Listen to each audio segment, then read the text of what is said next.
There is an endless sea of podcasts about entrepreneurship.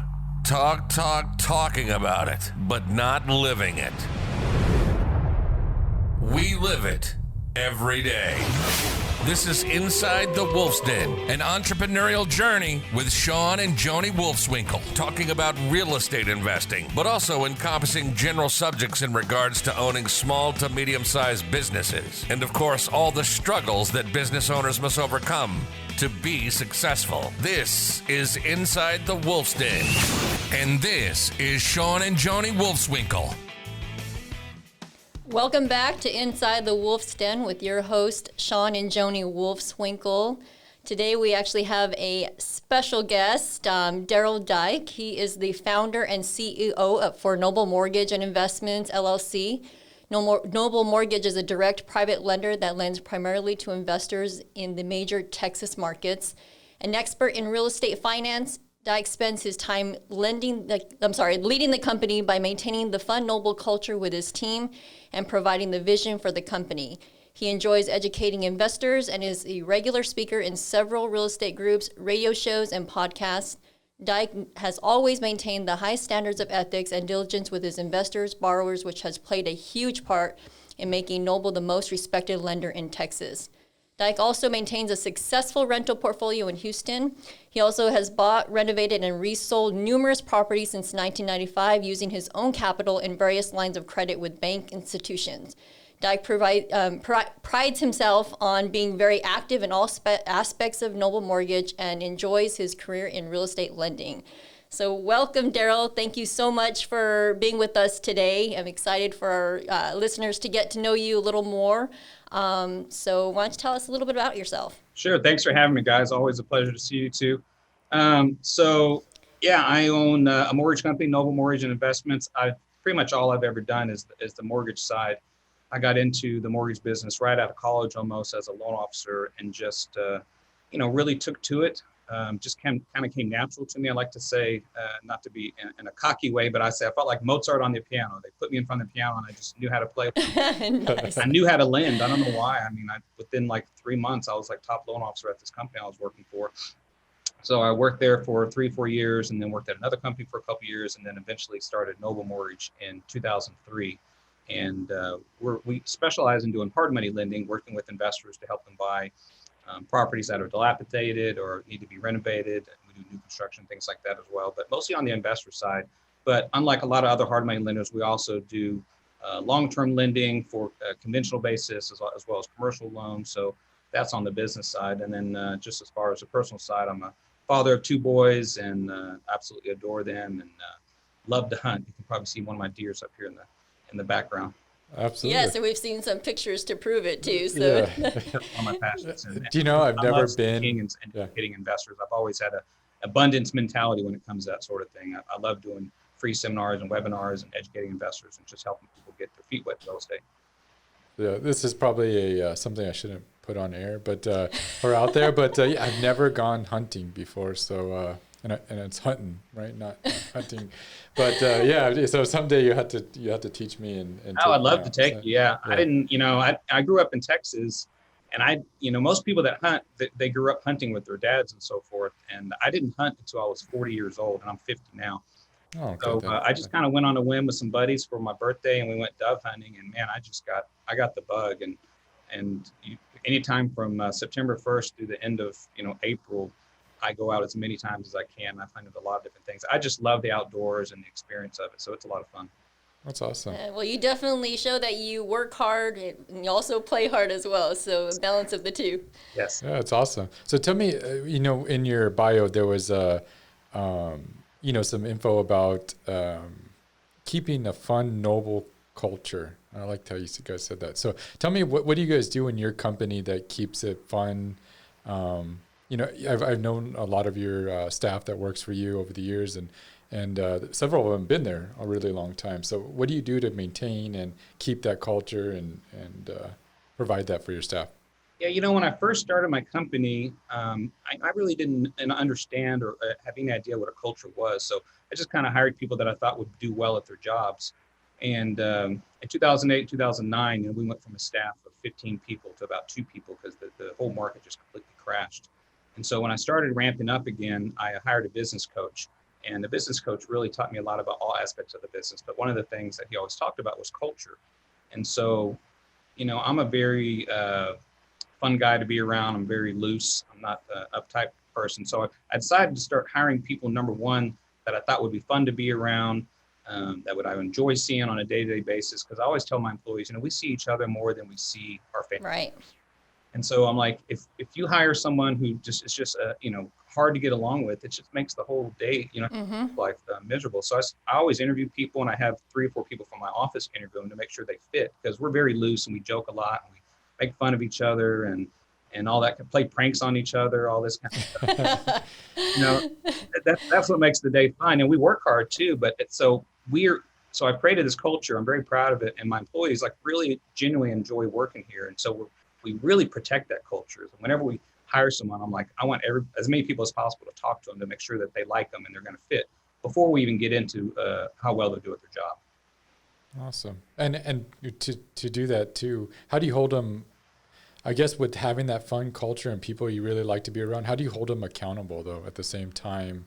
I'm asking for myself personally, but yeah, because I think sometimes I've made hires over the past that, people I like to be around, but at the same time, then sometimes I have trouble holding them accountable to their job. And maybe I'm still hiring the wrong people. I don't know. But yeah, I mean, on the culture side, you know, I don't do drama. I tell my employees, there's no drama up here. You have a problem with somebody, let's all talk about it and we'll figure out a solution. And if we can't, then that doesn't work. So I'm very, I stay in touch with my employees, and if there's anything bothering them, I feel like they feel it's okay to come talk to me about it. And so they have done that. And, you know, not to say that we haven't hired people that have been difficult to deal with. As a matter of fact, I hired an accountant a couple of years ago, and, you know, in 2 days, she had annoyed 3 different people. And I let her go after 2 days. I'm like, I'm not doing this. I mean, you just started, and you got 3 people angry at you already. So that's, to me, I hire quickly, fire slowly. I mean, fire quickly, hire slowly type of thing, you know? Right.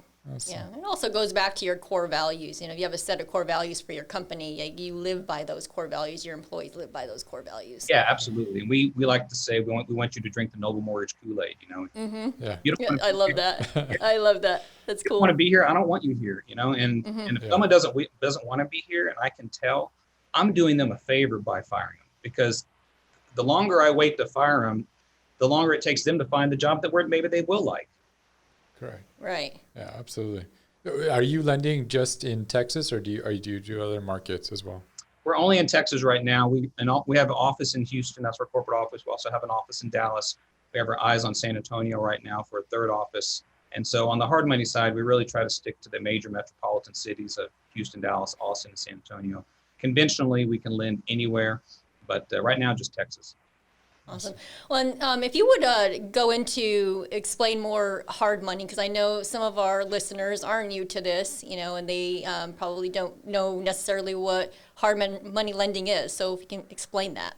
Sure. Yeah. A lot of people have misconceptions about what hard money is. And, you know, when I first started in the industry, hard money was really what they call an asset-based loan, where they strictly look at the asset. They'll make you a loan based on what that property is worth right now. Typically 50 to 65 cents on the dollar. And, you know, it didn't matter about credit, didn't matter about income, anything like that. Well, that's changed over the years. Now I like to say it's more of a value-based loan, because most of the loans that we do, you have someone that's buying a property under market value. They're going to update it or add on to it or whatever. And at the end of the day, it's going to be worth a lot more money than what they paid for it. So a hard money lender is going to get an appraisal that tells us not what the property is worth now, but what will it be worth whenever the work is completed. So we will lend as much as 75% of the completed value. So what that does to an investor is it enables them to leverage themselves. So we could easily do 100% financing on a transaction if they buy it right. You know, if they're buying it for $50,000, it needs $20,000 in repairs, and it'll appraise for $100,000 after repairs. So I'll lend up to $75,000 on that $100,000 value. They get 100% financing. That's the biggest reason people use hard money, is for the leverage and the speed, of course, because we can close a loan in just a few days. Right.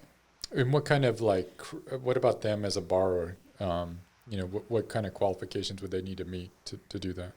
Well, we always start off with what are they going to do with the property, what we call their exit strategy. So if they're flipping the property, they're going to resell it. The only thing we really look at is want to make sure they have a little bit of money in the bank to make payment and get the contractor started. And then also we pull credit. It's not a credit-based loan, but we like to know who we're lending to. If they have less than perfect credit, we might lower the loan to value a little bit. But if they're going to keep the property as a rental property, then now that tells me I'm going to get paid off by them obtaining another loan. So now I have to look at it from a banker's perspective or a conventional lender's perspective. So we look at everything, income, tax returns, everything. Because I want to make sure once the repairs are completed, they have the ability to refinance it out into a long-term loan, which we provide those as well. So we know what it takes to qualify for. Yeah, that's a good segue into that. Because I mean, we're, obviously the bulk of our business is rentals and property management is our main business. And so, building long-term wealth, we believe is through real estate is a good mechanism for retirement and wealth building. So, and a good strategy is the BRRRR method or the buy, rent, repeat, rinse, whatever they redo again. But Wait, say that again. Yeah, but so I mean that's something that I think your company does a lot of with clients. Correct me if I'm wrong or miss. Oh yeah, we do a ton of those loans. I absolutely love doing those loans because, number one, you got a high qualified borrower. You're talking to someone who's very bankable, but they come to us because they're buying a property under market value that they're going to add value to it, and so they can leverage themselves.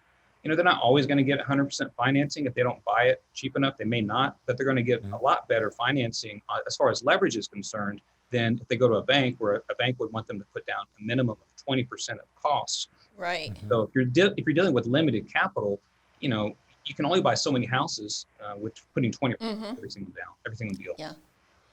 And it's starting off, I mean, Shawn and we used hard money, at the very beginning, and we were able to leverage ourselves. I mean, that's how we got started. And funded, and it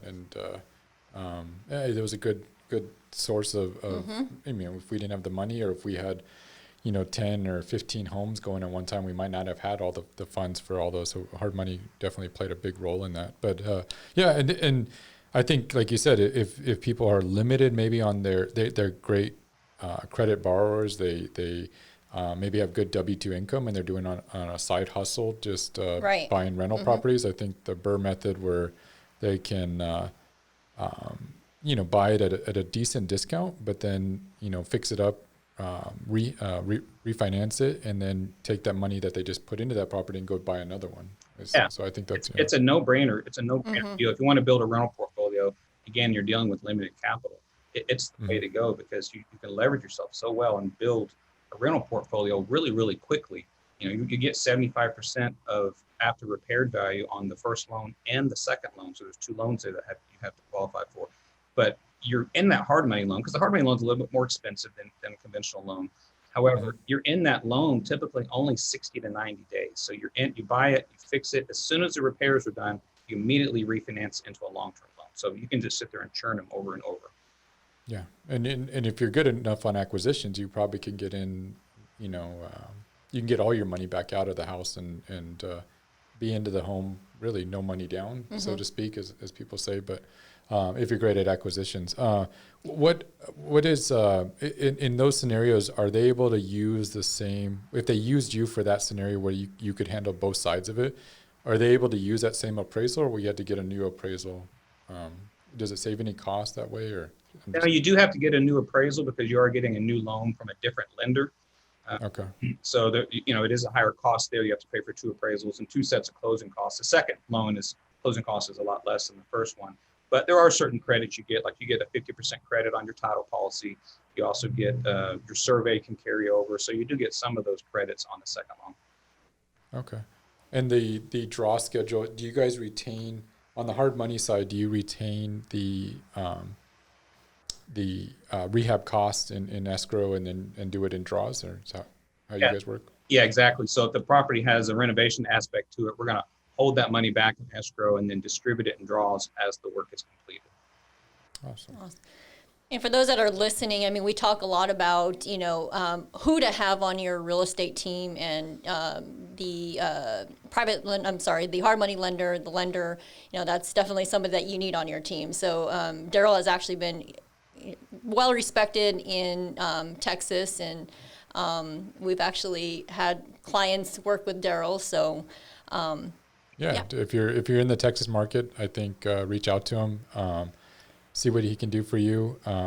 What's the best way? We've got some other questions, but what's the best way to get a hold of him, just so we can put that in the show notes? And Sure, they can go to our website. We have a pretty nifty website, which is noblemortgage.com, or they can call our office at 713-680-8100. They can also send me an email. We created an email during COVID just for a lot of questions. It's askdarel, Darel, at noblemortgage.com. Cool. Perfect. What some other questions that we ask all our guests on the show? What habits have you created either in business or in your personal life that has led to your success? One of the biggest things I did that helped me a lot was hiring the business coach. In 2000, I think it was 2010 or 2011. Because when you start a business, I was a 100% commission loan officer. So my thought process was, well, I'm 100% commission anyway. I'll just do it myself. And so I started a company without really understanding that that's nothing like being a 100% commission loan officer. I mean, that's just one thing you have to worry about is sales. So you have to learn a lot of different aspects of running a business. You have the marketing department, you have finance, you have HR, you have all these different things. So one of the biggest things I learned from my business coach was how to delegate, because before then I did everything. Like I was Mr. Right? It's a real complex, right? Yeah. I did all my marketing. I serviced all the loans. I did all the accounting. I was looking at every house. There was nothing that I didn't touch in this office. And my business coach was like, what are you doing? Why are you doing your accounting? And I was like, because I'm good at it. Why wouldn't So I? you thought. Yeah. Right. I mean, why are you doing this? Because I'm good at that too. I mean, because you can do everything better as a business owner because you're so much dialed into it. So I learned to delegate. That was the biggest thing that I learned to do, and just hiring the right people and training them. And you still keep your eye on the ball, obviously, but learning how to delegate was one of the biggest lessons I learned from running a business. That's awesome. Yeah, I mean, there's a funny story on that. I don't know what we were doing. We created, all our departments had to create a video on how to, what was it? Maximizing operational performance. Yeah. And so we came up with a theme. I think it was like MOP. Yeah. And each department had to do a video, and one of the videos. Because there's like a rap song out there, something called Mops. Anyway, it's a weird video, but they basically wanted to mop Shawn out because he was the bottleneck of the business. Yeah. So I had the same problem. So. Yeah. I mean, it's normal. Every entrepreneur goes through. No, delegation is hard. I mean, as a business owner, you want to be the one to, do everything, but there's only so much you can do. Yeah. I mean, I learned to do that, and now like I'm an expert at it. As soon as there's something to do, my first thought is, who can I get to do this? Yeah, there's actually a good book. What is it? Who Not How by Dan Sullivan. Dan Sullivan. It's good. If you haven't read it, it's good. Yeah, Oh, really? It's a new book. How? Who Not How. Okay. Yeah, so it's all focused on the who, like you finding the who rather than trying to figure out the how. So it's an awesome book. Yeah, it took me a while to do that, because I remember right when I had gone through that exercise with my business coach. I have my realtor's license too, so I had a rental house, had gone vacant. I drove out there. I was putting time in, and I was like, renting it yourself. Yeah, and I had an epiphany. I was like, what am I doing? I just need to hire a realtor to do that, who's going to be probably better at it than me, and I can free up my time to focus on my business. So that's really when it hit me, was when I was hammering that sign in my little rental house. Right, that's funny. Yeah. That's awesome. Hey, what you had mentioned you went from a larger staff to a smaller staff in the last recession. I've been preparing for the last couple of years for a recession, thinking it was going to happen, and really, we were watching like cash balances and not being overextended, and just really, thinking what could happen next. And it doesn't look like it's going to happen again this year, or probably even next year. But and I thought when COVID hit, I thought for sure we were going to get hit with something, but it doesn't look like it yet. But in the real estate space, what did you learn from 7 and 8 that maybe the listeners can learn from? At some point we're going to go through another recession, and a market correction. So what did you learn? What was the biggest takeaways that you took from that event? I had to get, when the recession hit, we really didn't, I don't get a lot of foreclosures. A lot of people think hard money lenders get a lot of foreclosures. I get between 0 and 2 a year. And so when the recession hit, I was juggling 10, 20, 30 houses at a time that were being foreclosed on. So I really had to learn how to think creatively, number one. But, I really spent some time going through our expenses and just kind of cut the fat on things that we didn't need. And one thing I always learned is cash is king. Always be prepared for that rainy day, because, when it happens, you don't expect it. And you have to have some money to get you through those lean times. Absolutely. But probably the biggest lesson that I know now that I didn't realize at the time was I should have been buying real estate. Yeah. We say that all the time. Every one of those foreclosures I would have kept. I should not have sold, and I kept about 15 of them, and I ended up selling them eventually. But the people that were buying back then made a killing. Right. Yeah, I remember. So we got into the turnkey space in 2010, and at that time, in spring, since you're familiar with this area really well. We were buying houses for 35 to 40,000 in spring, and I wish we'd have bought more. And I was nervous. I was nervous to put a tenant in there and sell it as a turnkey. I'm like, was somebody gonna buy this? And I was selling them for like 65 to 85,000. We're like, what's the worst case? It'll be our rental, you know. But I wish I would have just bought in hundreds at that time, and I could have at that time. Yeah, like I wish I would have kept all my foreclosures, and quite frankly, the foreclosures that I kept, I didn't have a choice. I was upside down on them. And you know what? I either rented them or owner financed them. I did any and everything just to get cash coming in. So, that's the great thing about real estate is if you don't get the price you want, just wait. Right. Time usually can heal it. Yeah. For sure. If you are just starting out, because I know you got a lot of experience in obviously lending, but also in buying and selling and renting houses. If you had a listener that was just starting out, what advice would you give them? Or for your son, I know you have one in college and one in high school, correct? Yeah, got freshman at A&M, another one was sophomore in high school. I would say for someone first starting out is to educate themselves. There's so much free education available online. You had mentioned the BRRRR strategy. That's from Bigger Pockets, obviously. So much free education on that website in general. So you really have to educate yourself, because there's a lot to learn in real estate, and then figure out exactly what you want to do based on your financial standing. If you don't have a lot of money, well, you may not be able to buy property initially, but maybe you can joint venture or partner with somebody or bird dog, or there's a lot of things. There's a lot of different things you can do in real estate. We have to figure out what you want to do after you get educated, and once you get educated, you'll figure out based on your financial standing what you're capable of at that time. That's awesome. Yeah, I appreciate that. And any good books or podcasts you're listening to right now that you'd recommend? I just started reading on my son's suggestion the book Can't Hurt Me, which is a story about. Do you know that story? Yeah. So we read as a team. I did read Can't Hurt Me, but Jesse Itzler's Living with a Seal. Yeah, that's a good one. Yeah. What's it called? Living with a Seal. Okay, no, I haven't. So it's the Can't Hurt Me is David Goggins, correct? Yes. Yeah. So he so Jesse Itzler is he founded it's a Navy SEAL guy, or no. He's married to the lady that owns Spanx. He founded like some jet marquee that he sold to Warren Buffett, and oh wow, he's done well. Zinc water he sold to Coca-Cola or something like that. But anyways, he invited David Goggins to live with him for 30 days. Oh, wow. And so he documents the whole experience of living with him for 30 days. And he met him in a 50 or 100 mile race. Mm-hmm. And they were doing it in teams. Jesse and had like three other guys running with him. And David was running the whole thing by himself. Yeah. And he saw him running with a broken foot, and David just wrapped his foot in tape and just kept running. And he's like, I got to meet this guy. Yeah, and I got to get to know him. And so that's why he invited him to live with him. And it's a whole story. It's an awesome book after you read Can't Hurt Me. But so there's a funny story. So we read that as an organization, our whole team.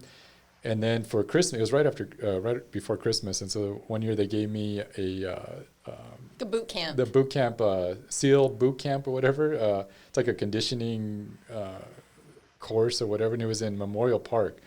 And so it was at 5 o'clock every morning. So I had to drive all the way down there, and it's in the winter. And so like, and it doesn't get that cold here, but there was a couple mornings like it got freezing.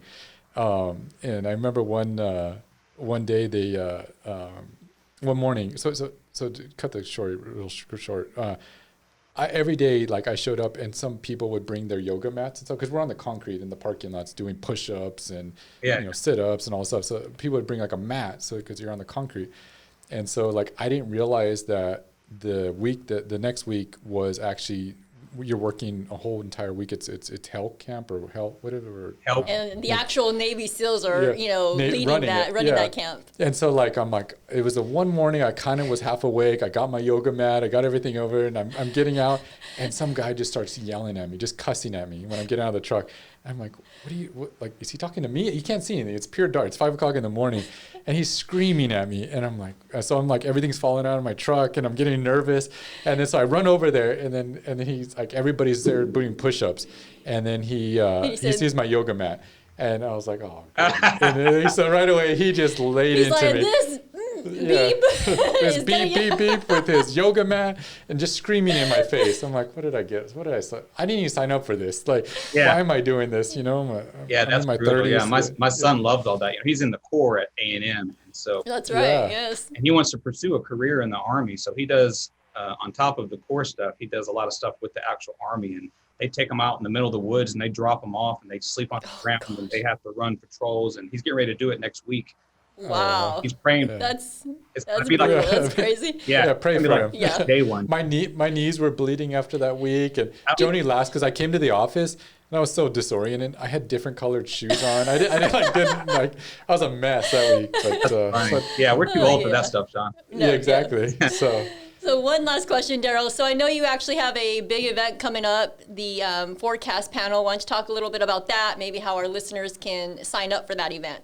Yeah, so if you go to our website, noblemortgage.com, and you click on events, you can register for it there. But this is a big event that we've done every year for the last, 5 or 6 years, January, where we bring people from the industry. Of course, Joni, you're going to be on there. Yes, very excited to be on. Yeah, and so we kind of just bring some experts in the field. We're a very niche industry, real estate investment on the residential side, and get different opinions from everybody that's in that aspect of the business and what they think, the year is going to be like. So we have Jason Bible, Steve Rosenberg, Matt Trenchard's going to be there, a whole schedule, and of course you, and just kind of talk about the year and what to expect. And normally we do an in-person event. And in the past, we've had 500-600 people at that event. This year, right? I was there last year. It was pretty awesome. Yeah, it was really good. But this year we're doing it much smaller scale. We'll probably only have about maybe 30 or 40 people at the event, but we're going to do it as a webinar. So I bet we'll get a good turnout. So I'm interested to see everybody's take on it, because obviously nobody's take on last year with COVID-19 hitting, it changed everything. So it's going to be interesting how everybody has a different everybody did expect. Did you film it and do a webinar last time, or was it only live? It was live. Yeah, it was only live last year. And then that's cool. I think maybe you might even reach more people. Yes. Yeah, you might be able to reach more now that you are going and recording and doing. Yeah, I'm interested to see. I love live events. That's one of the things I miss about since before the pandemic, because we loved doing happy hours and our educational events. All that was always live, and I enjoy that because I'm a very people person. So we just got to scale that down. So it should be a good event though. Otherwise.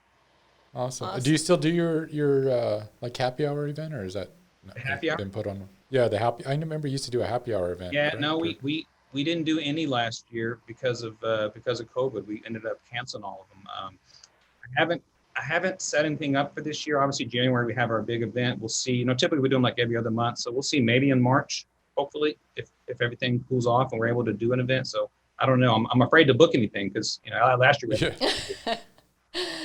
So cool. Well, thank you for taking the time. I know it's a busy time of the year. The year is just getting started, so we appreciate you being on and sharing. Anybody, if you need hard money or lending, please reach out to Darel Daik at Noble Mortgage. You're in good hands. Yeah. And if you want to sign up for the event coming up, do so. Where can they sign up? Your website, you said. Yeah, go to the website, noblemortgage.com, and click on events, and you can register right there. It's a free webinar, so it should be good. We have a really good panel this year.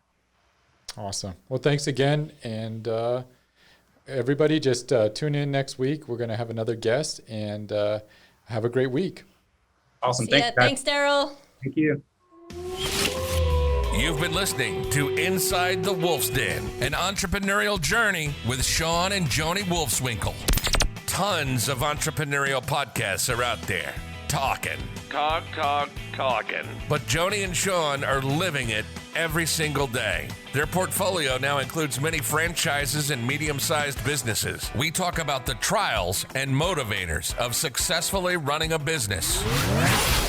Join us again soon for another podcast. But until then, reach out on the website at InsideTheWolfsDen.com, on Facebook at Inside the Wolf's Den, on Instagram at Inside the Wolf Den. We'll see you again soon.